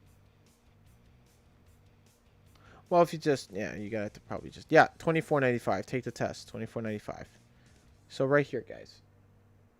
All right, so you need to have a passing grade of 84% instead of 72. Wow, they changed it. They definitely changed the percentage, the passing grade. So back when I took it, it was actually 75%. If you passed the test at 75% or higher, you're good. You'll get your certification. But um, type 1 is an open book. I just remembered that too. And then look, oh crap, look at that. It says it right here too. I didn't even notice it. Yeah, type 1 is open book. Um,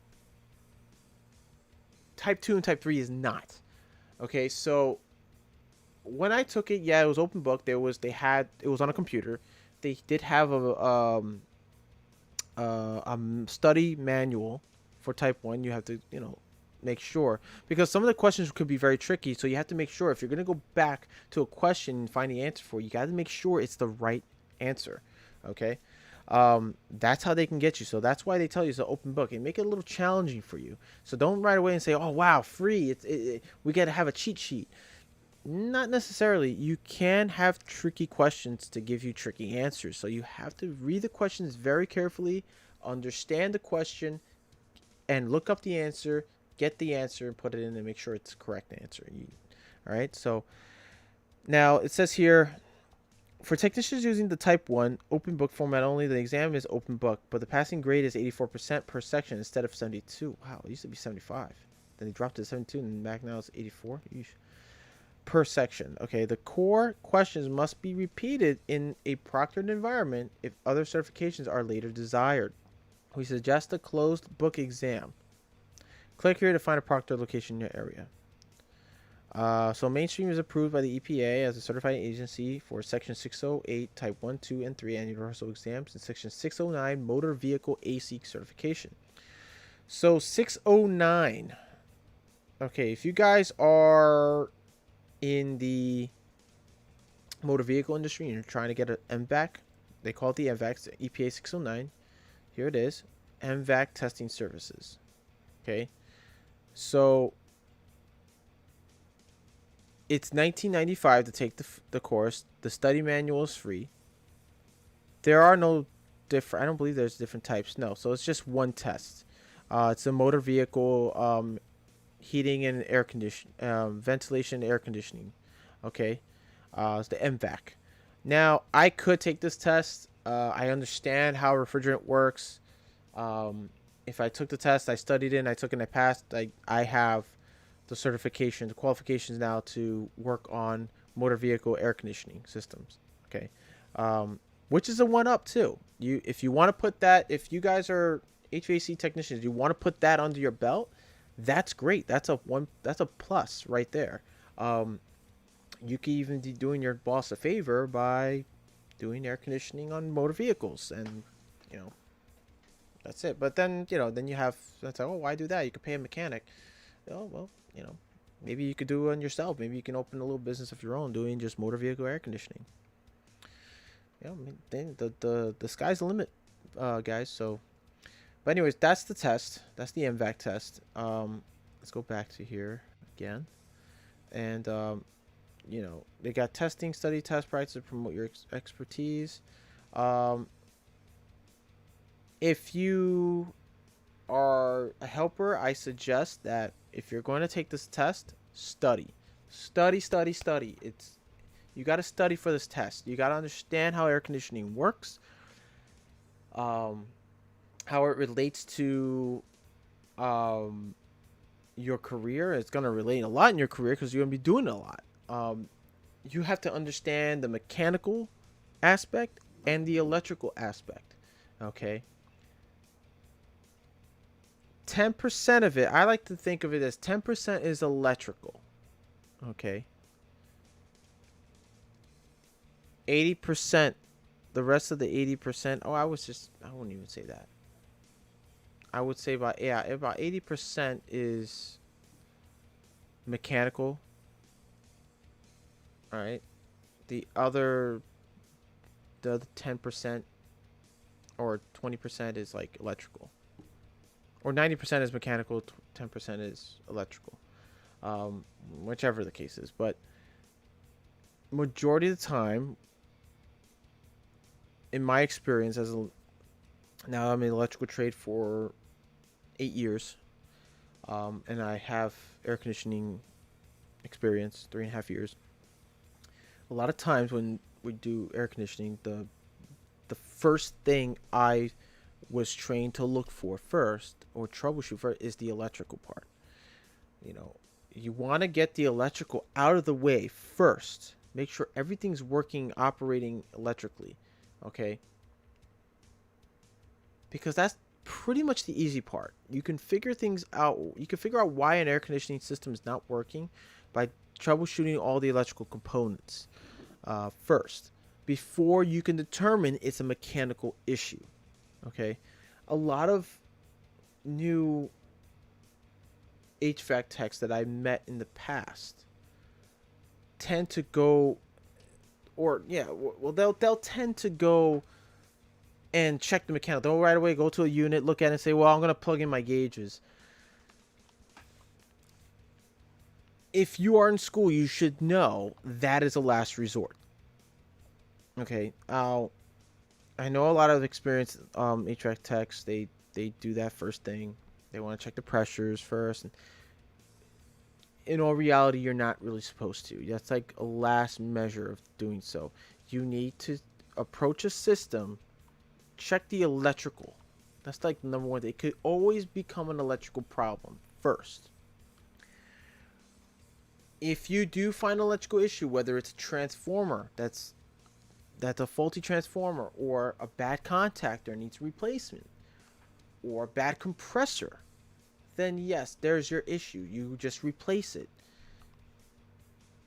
Now, if there's no electrical issue, you have sufficient power, you have 24 volts, you got all these other things that are going, you're calling for cooling, your compressor's kicking on but shutting off, kicking on, shutting off, or one of the two compressors not working and they're not getting enough cooling air in the house or in the building, you have a mechanical issue or a partial electrical issue.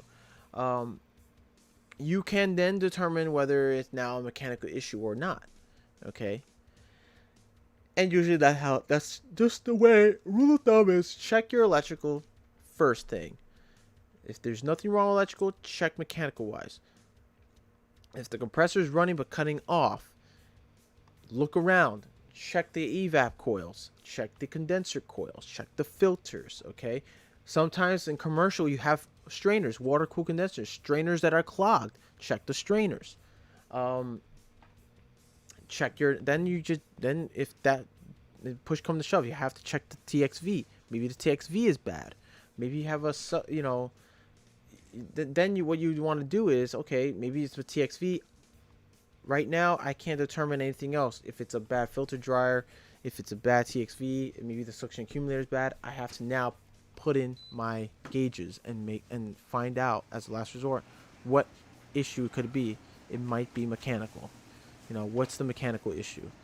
You turn on the compressor, cuts on, your pressures are either off or not off, but the system's still cutting off on some sort of high pressure.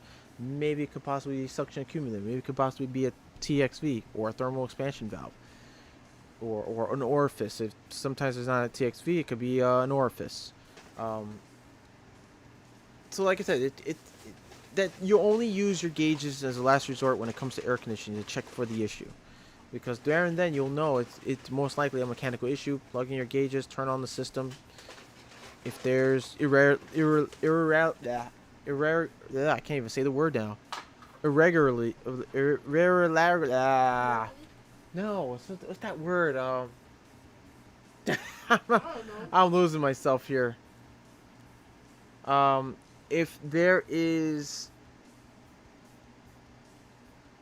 I guess I'm going to use the word suspicions of inoperable mechanical issues, then yeah, you have to take the few other extra steps of fixing the issue. Okay, so that's why I say it's always good to study, read the theory of it. The same as goes like, me as an electrician.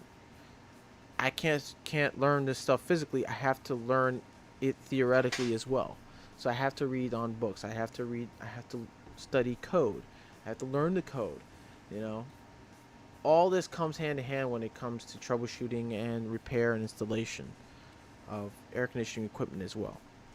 So, um, for me, it's a little more easier. Now that I'm an electrician as well, I can approach an air conditioning unit, and the first thing I check for is the electrical. I want to make sure is there anything off? Is a capacitor? Did a capacitor go bad? Did a contactor wear out? All those things. Yeah. That's for you. Oh, thank you, baby. It's Ginza roll. Oh, Ginza roll? Okay. Yes, salmon. Oh, thank you. Salmon. Okay, thank you, baby. Oh, awesome. Lunch. But, yeah, I would suggest you guys, no, Kona Man. I'll see you later, dude. Good luck on your laundry. So, I would suggest, if you're studying for this test, go on this website. It's only $24.95 to take the Type 1 certification.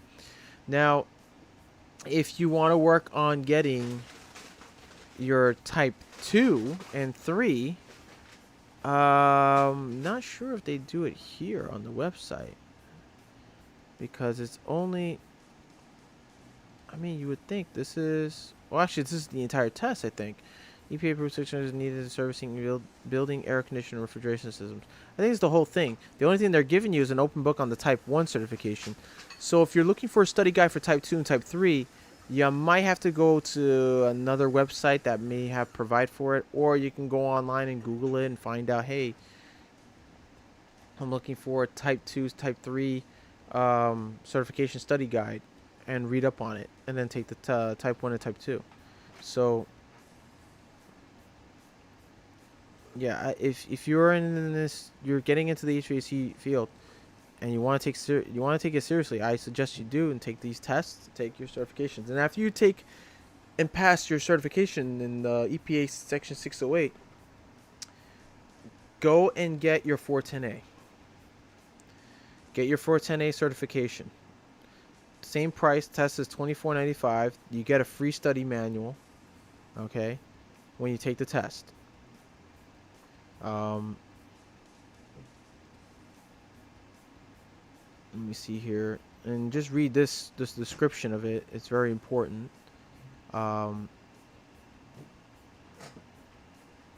If you fail it, okay, if you don't pass the first time, they're gonna charge you a $5.95 fee to take the retest. So pass it once if you don't want to spend additional fees.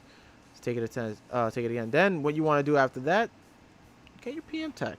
Take your take your preventive maintenance. Wait, not yet. I'm almost done. Okay, go ahead. So take your preventive maintenance test, because yeah, this one this will really like up your game a little bit in the field too. So the mainstream's PM tech certification covers all aspects of acid and moisture detection, acid removal. Yeah, basically this is what you have it for. You can determine if the unit has acid in the system, and if it's damaged equipment like the compressor, or eating up the filter dryers and eating up any coils. You can do coil maintenance, proper refrigeration charging techniques, and advanced diagnostic and leak testing procedures. So you can do all that to diagnose any issues with the equipment. All right, it's good to have as well. Okay, but it also says prior to obtaining Mainstream's PM Tech certification, the technician must have an EPA 608 certification from an EPA-approved certifying agency such as Mainstream. So in other words, you cannot, even if you pass it and you don't have your EPA 608, they will not send you a certification card unless you've taken your EPA 608 and you have proof. You have to fax them the proof, certification number. There's a certification number on mine. Basically, it shows all my information, who I am, who am I, like my name, my date of birth. It'll show this number also has data on my social security, because the EPA wants to identify you as a certified technician, and they want to make sure that you're using this card appropriately and not illegally. If you are trying to, I don't know, if you're the type that wants to take shortcuts and know a guy and use his certification number, it's not going to work. It's going to come up on his name. If you know somebody who could create a card and put in a fake number, um, be warned, these people will find out it's fake or not, and they will not accept it. So it has to be a legit certification. It doesn't have to be even from mainstream. It could be from another agency, like ESCO Institute. ESCO Institute. This is where I got my card. They provide the test. You pass. Obviously, the company number is on. The company name is there, and they'll give you a certification. It has your name, what type of certification you have, and it doesn't expire. So you don't have to worry about the certification expiring. You don't have to retake the test if you have it. Um, if you have universal, like I said, you don't have to retake it. If you have a type 1 and not a type 2, type 3, but you want to get universal, you'll have to go back and take the type 2 and type 3 part of the test. And you don't want to be spending a few hours doing that. You want to try to pass the test in one shot. So study really hard for it, and you'll see how things will change for you in this line of work. Um, and it'll change for the good if you know who to work with and who to talk to, and I mean, you should be alright as long as you do things the right way. You guys will be okay. All right. So anyway, it's about to be 2 o'clock real soon. So, are there any questions on this, on anything about the PM Tech and certifications for EPA? Let me know.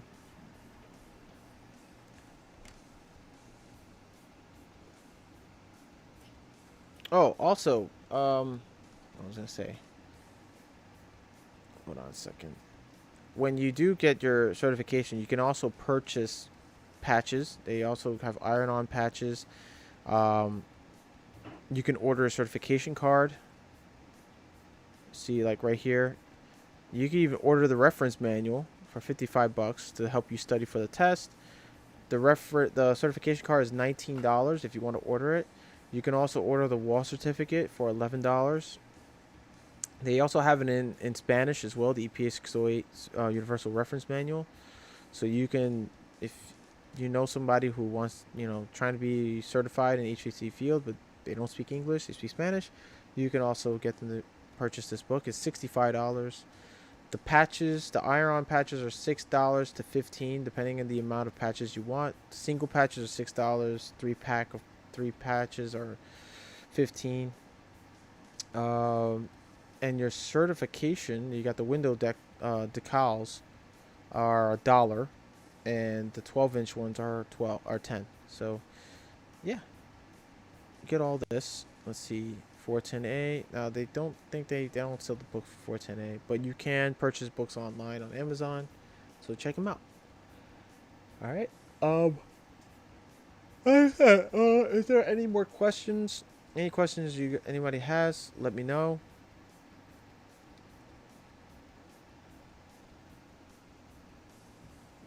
Lawnmower.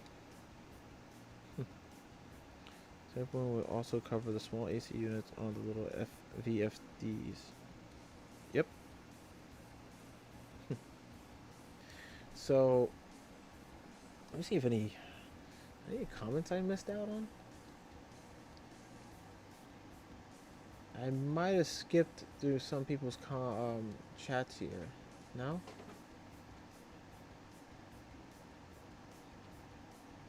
Oh, okay. I guess I read everybody's stuff here. So, anyways, guys, that'll be it. I hope that this was helpful.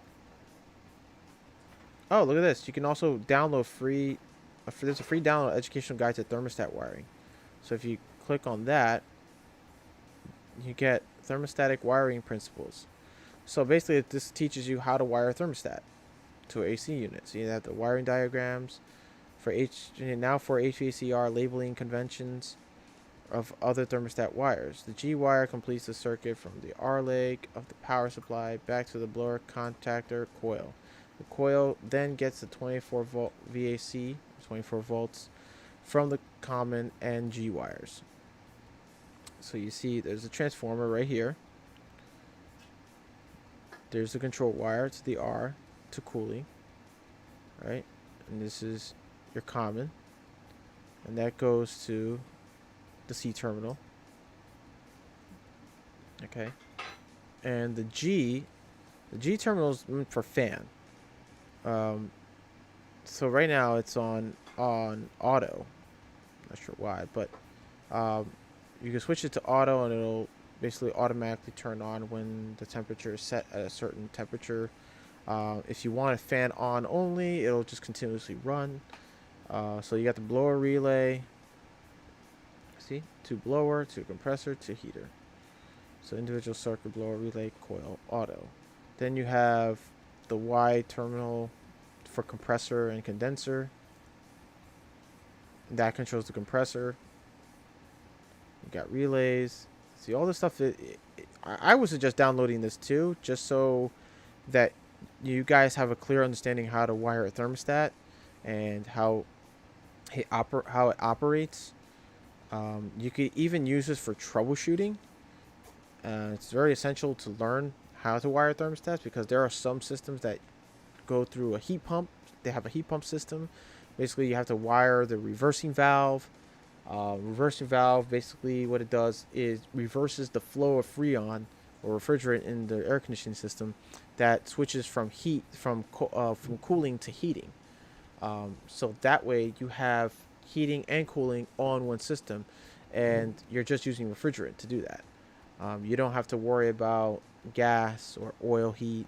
A lot of times, customers or new homeowners, when they buy a home, they get rid of the old air conditioning system that's existing there because it doesn't have heating. They'll have gas heat. They'll have a separate system. They'll have gas or oil heat, and then have air conditioning separate. So a lot of times, homeowners would do is they'll get rid of that if they have enough money in the budget to do so, and they will remove the oil and gas heat. Well, actually, the oil heat, they'll just use and gas. What am I saying? Gas, and they'll switch to just electric. They'll use an electric water heater, and they'll use an electric stove or oven, and they'll have the air conditioning. If it's central air conditioning, they'll have it switch between heating and air conditioning without gas or oil, which is smart. It actually it actually reduces the amount of work to do, like for a technician to go and work on two separate systems if they have to. A lot of times, and here in New York City, a lot of people are switching over to gas now instead of oil, and there's still some oil being used. They even have oil burners, also with air conditioning. It just works that way. Huh? I don't know. Yeah. I want to wash it. Alright, so, oh, sorry guys, I'm just stretch a little bit. So, a lot of the homeowners, will, what they do now here in New York City, they'll have oil burning units, and they'll switch over from oil to gas. Lawnmower says, John, it gets hot in New York City. Yeah, we're getting hot right now, buddy. If you don't wash your hands after using the John, you're disgusting. I'm just reading that comment just now, actually. Oh, Lawnmower says solar and battery backup has become a big thing in Texas, along with more efficient HVAC systems. That's true. But here in New York City, it's just we're different. We're getting into solar. Here in Staten Island, solar is getting really big in Staten Island and part of Brooklyn and in Queens. So, what people are doing now for heating and air conditioning is that they're switching over their oil system to gas, or what they'll do is they'll have a gas heating system along with the one package unit in an attic, and it'll automatically it'll switch over to heating, which is also efficient. I like gas heating. It's better than oil because it's oil. You still have to pay for the oil itself. You have an oil tank. It's messy to work with. I've done oil I've done troubleshooting on oil burners. I've tuned up oil burners. It's very messy. You smell like fuel, the number two fuel that, because it's number two fuel that you're working with. Um, so and you have to be careful because a lot of guys who smoke too and they work on oil, they get a little careless and they like to smoke around that stuff and it's flammable. So very dangerous. Uh, and like I said, there people are switching to gas, or they'll have a gas furnace with the A coil air conditioning system in the package unit, or some have oil heating with air conditioning package unit. Very rare to see. I very rarely see them. Maybe seen them maybe once or twice in Queens, out somewhere in Queens, um, in residential homes. But a lot of now they're switching. Like right now, the house that we live here, we live in the ground floor, so we don't have central air conditioning. I have a window or wall through unit, and we have electric heat. But upstairs, our tenants have central air conditioning, so they have air conditioning. They have the condenser unit outside, and in the attic they have the A coil, evaporator coil, along with a gas furnace. So they can easily switch from gas to air conditioning at the thermostat. And most of these homes here have that. But then you have some homes in Staten Island that just have a condenser unit outside that does both heating and air conditioning.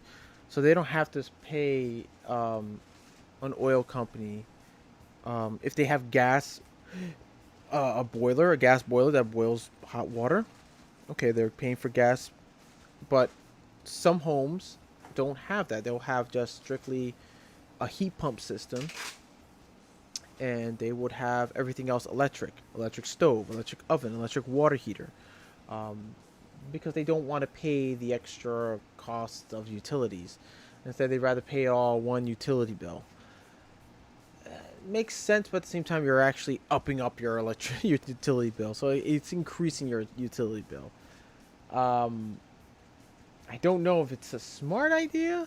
I don't see that to be smart. I'd rather stick with gas heat, um, hydronic gas heat, baseboard heating as like the perfect heating. If I had a home with central AC, I would just specifically use it for central AC, not for heating, um, and just have the same concept, the furnace in the attic. I, you know,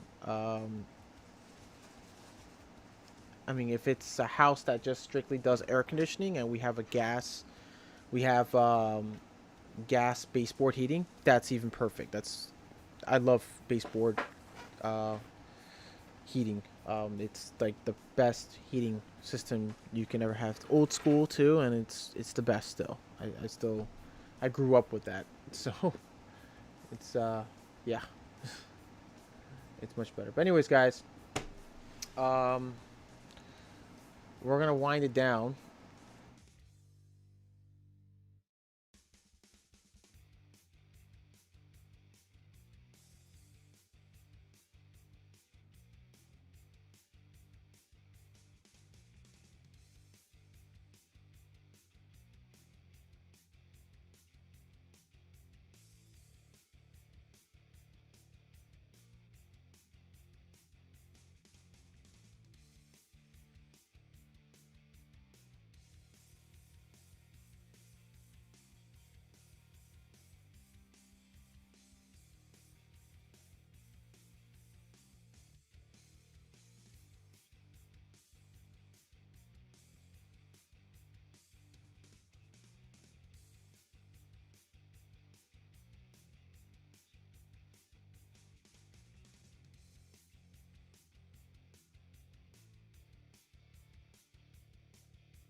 Are you listening? Damn.